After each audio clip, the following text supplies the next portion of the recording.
Have you ever wondered how a single isolated patch of warm water out in the middle of the Pacific Ocean could literally trigger a global butterfly effect? Seriously, it's wild. We're talking about a phenomenon so powerful it can cause devastating floods in Peru, spark massive wildfires in Australia, and even mess with the ancient rhythms of the Indian monsoon.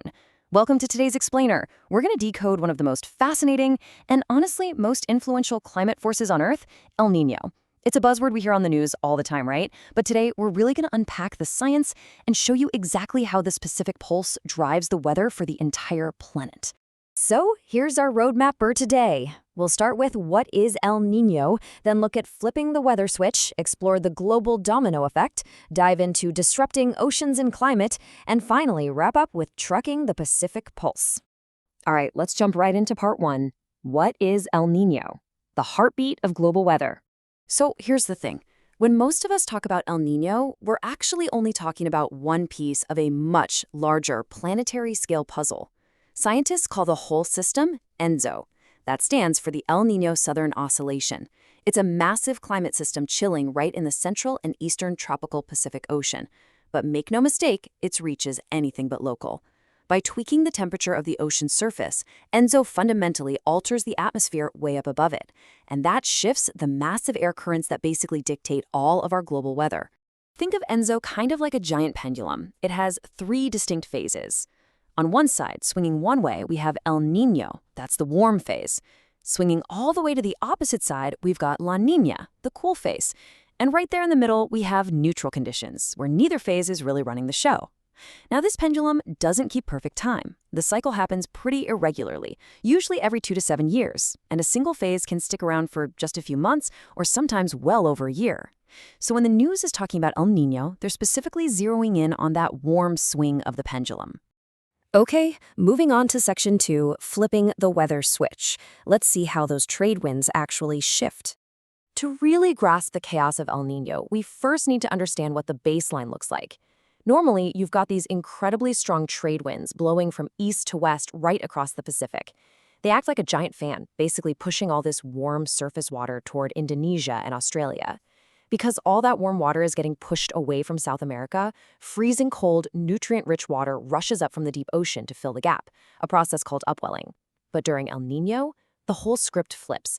Those reliable trade winds just kind of give up. They weaken or sometimes even reverse. Without that wind pushing west, all that warm water surges right back east. The eastern Pacific heats up, that crucial cold upwelling drops off, and all the rainfall that normally happens in the west, it travels east right along with the warm water. It's basically a massive 4-step chain reaction. Step 1, the trade winds weaken. Simple enough, right? Step 2, without the wind holding it back, all that warm water that piled up in the west literally sloshes eastward all the way across the Pacific. Step 3, because this thick layer of warm water is now parked off the coast of South America, that deep, cold upwelling gets blocked.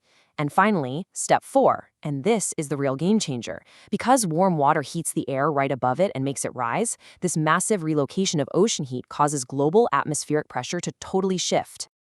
Actually, that 4th step brings us to the second half of the ENSO acronym, the Southern Oscillation.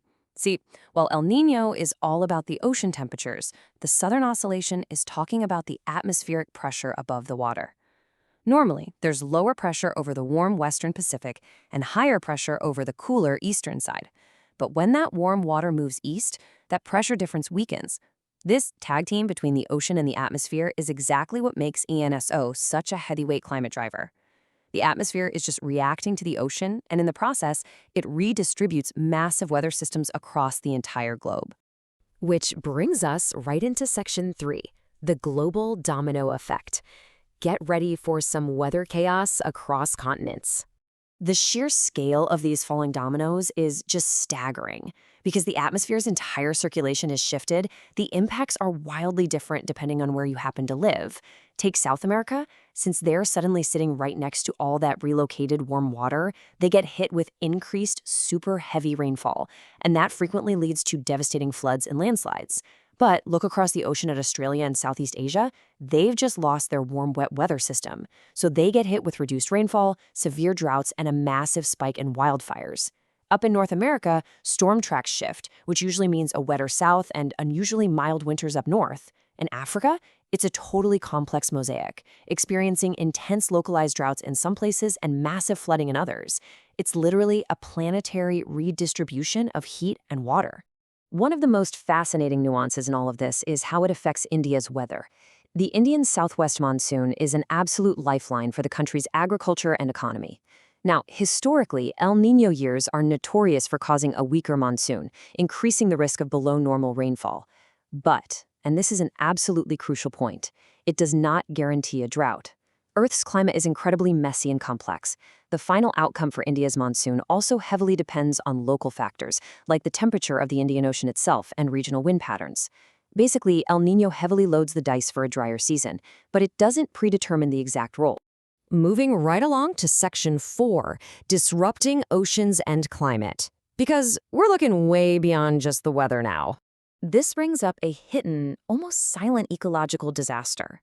When upwelling drops, the ocean's nutrient supply essentially gets cut off, and marine food chains are completely disrupted.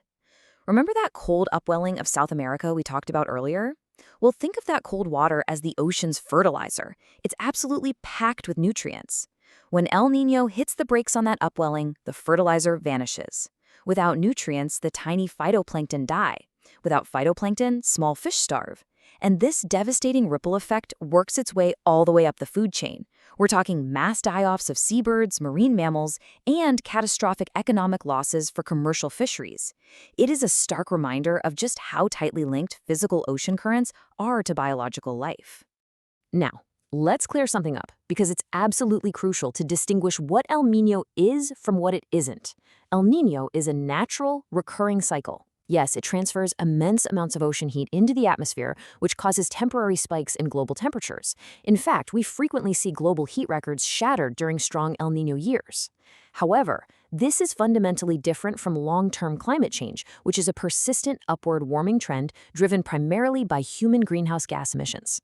That being said, scientists study them together very, very closely. Why? Because when a natural El Niño heat spike sits right on top of human-driven global warming, the extreme weather we see can be totally unprecedented.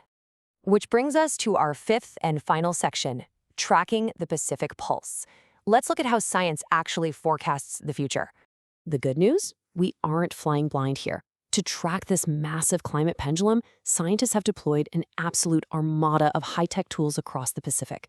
We're talking weather satellites gazing down from orbit, networks of high-tech ocean buoys bobbing around out there, dedicated research vessels, and incredibly complex supercomputer models. What are they looking for? They are constantly measuring sea surface temperatures, the heat trapped deep in the ocean, wind patterns, and atmospheric pressure. They are quite literally taking the pulse of the Pacific in real time, watching for that exact moment when the trade winds start to falter. So why do we invest so much money and effort into all this monitoring? Because having advanced warning changes the game entirely. Forecasting this pulse allows governments, disaster agencies, and industries to actually prepare. Think about it. If we know a drought is likely hitting Australia or floods are heading for Peru, farmers can adjust their crop planting schedules. We can manage reservoir levels ahead of time to protect water resources. Ultimately, it gives us the power to proactively secure food supplies and save lives, well before the extreme weather even arrives. Ultimately, El Niño is a masterclass in just how interconnected our planet truly is. It's crazy to think that a shift in the winds thousands of miles out at sea can literally dictate the price of wheat, the survival of a local fishery, or the safety of millions of people in their own homes. We know this is a natural cycle, and we know for a fact it'll return. But as our baseline global climate continues to heat up and change, the impacts of these cycles are becoming more complex and harder to predict. So I'll leave you with this to ponder. As the basic rules of our global climate are being rewritten, are we truly prepared for the impacts of the next Pacific pulse? Thanks for hanging out with me for this explainer, and remember to keep your eyes on the Pacific.